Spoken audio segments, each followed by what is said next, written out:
Hey listeners, this is Peter, and welcome back to the History Shorts. Today's episode is brought to you by the Podcast Republic, your ultimate listening app. Discover and subscribe to thousands of podcasts from around the world. Download Podcast Republic today, available on Google Play and the Apple App Store. Today on History Shorts, how does a man with no battlefield glory, no towering speeches, and no legendary moment of heroism become one of the most important political architects in American history? By mastering something Americans still claim to dislike, which is politics itself. They called him the Little Magician, not because he cast any spells, obviously, but because he understood power, how to organize it, discipline it, and make it last. Today we talk about Martin Van Buren, the president you probably remember dimly, if at all, and the political system you still live inside of today. We finish with the history brief, which returns to "they never said it," fake quotes, misquotes, and misleading attributions.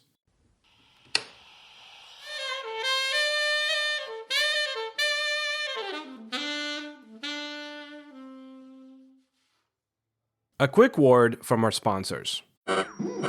We interrupt this program to bring you an important Wayfair message. Wayfair's got style tips for every home. This is Styles McKenzie helping you make those rooms sing. Today's style tip: when it comes to making a statement, treat bold patterns like neutrals. Go wild, like an untamed animal print area rug under a rustic farmhouse table from Wayfair.com. Arr, fierce. This has been your Wayfair style tip to keep those interiors superior. Wayfair, every style, every home.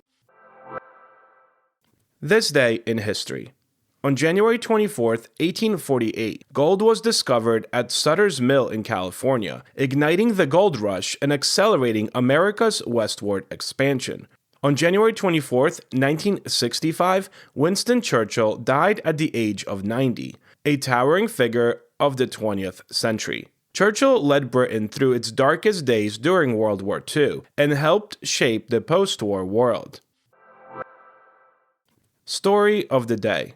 By the early 1800s, the United States was still experimenting with what democracy actually meant. Political parties existed, but many leaders distrusted them themselves. George Washington had warned against factions. Thomas Jefferson preferred to pretend parties didn't really exist, even while running one himself. Martin Van Buren saw the contradiction clearly. Democracy, he believed, didn't function despite parties. It functioned because of them. Organization created stability. Loyalty created accountability. And structure turned popular will into governing power. That insight would make him indispensable, and quite controversial. So, let's get into Van Buren. Van Buren was born in 1782 in Kinderhook, New York, a Dutch-speaking village where politics was local, personal, and relentless. He didn't grow up among Virginia planters or even New England elites. He learned politics in taverns, courtrooms, and backrooms. As a young lawyer, he paid attention not just to arguments, but to alliances. Who owed whom favors? Who controlled which votes? Who could be counted on when it mattered? By the 1810s, Van Buren had built something new in New York, a disciplined political organization known as the Albany Regency. It rewarded loyalty, punished betrayal, and mobilized voters with unprecedented efficiency.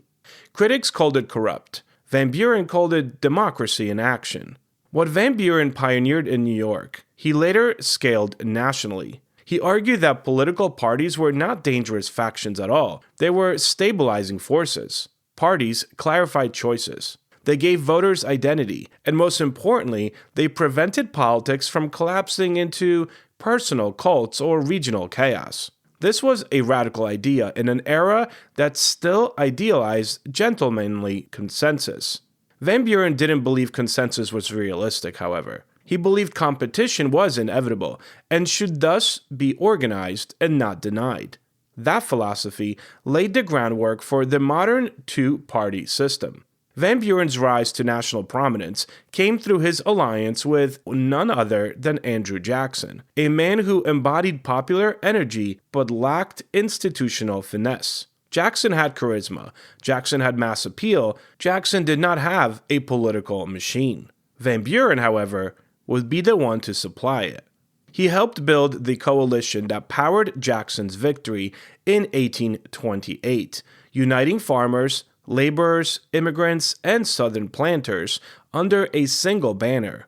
Van Buren managed messaging, discipline, and strategy, while Jackson played the role of a tribune of the people. Together, they transformed American politics from elite negotiation into mass participation.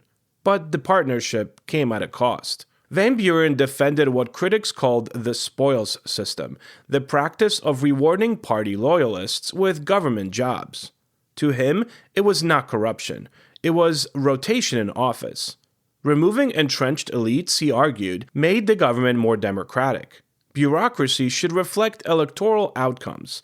Loyalty ensured accountability. Critics warned it invented incompetence and favoritism. Both were technically right. The spoils system professionalized political organization and institutionalized patronage. It would dominate American politics for decades. In 1936, Martin Van Buren won the presidency himself. He had engineered the party system. He had unified a coalition. He had succeeded Andrew Jackson. And then, everything collapsed. Just weeks after Van Buren took office, the nation plunged into the Panic of 1837, a catastrophic economic depression marked by bank failures, unemployment, and widespread hardship. The causes were complex: speculative bubbles, banking instability, Jackson's dismantling of the national bank. But Van Buren was the one to inherit the blame. Van Buren's response was principled and politically disastrous. He refused massive federal intervention. He believed that the government should not prop up private banks. Instead, he proposed an independent treasury system, separating government funds from private financial institutions. It was sound policy, I should say, but it was not popular. As Americans suffered, Van Buren appeared detached. His temperament, cautious, restrained, procedural, clashed with the emotional demands of crisis leadership. He had built the machine, but the machine just couldn't solve everything.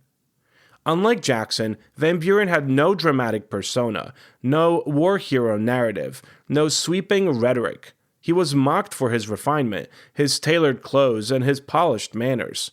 Political cartoons portrayed him as slippery, calculating, overly clever. The little magician, they called him, half insult and half acknowledgement. He lost re-election in 1840 in a landslide to William Henry Harrison, whose campaign reduced politics to log cabins, slogans, and a spectacle. Ironically, it was the very mass politics that Van Buren helped create now turned against him.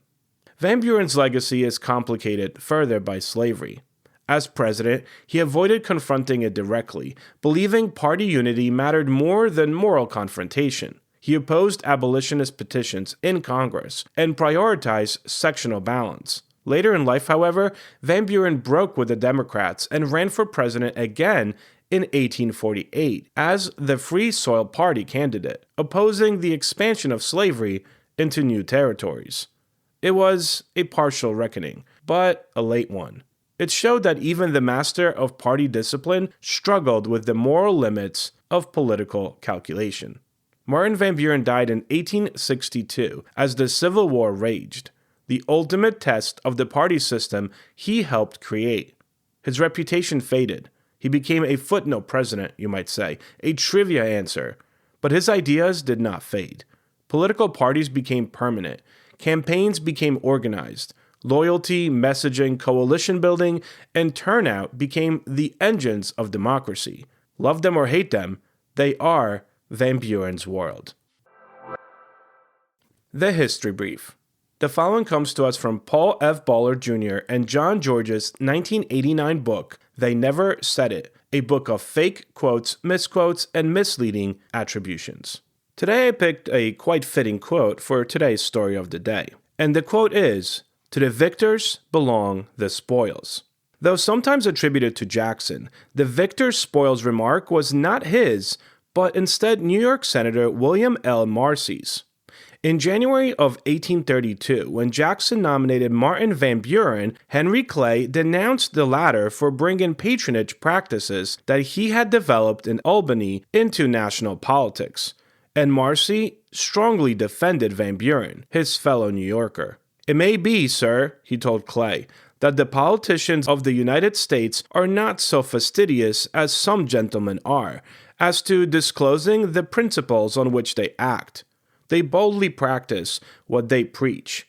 When they are contending for victory, they avow their intention of enjoying the fruits of it. If they are defeated, they expect to retire from office. They see nothing wrong in the rule, that to the victor belong the spoils of the enemy." Thank you so much for tuning in once more to listen to another episode of this little humble show.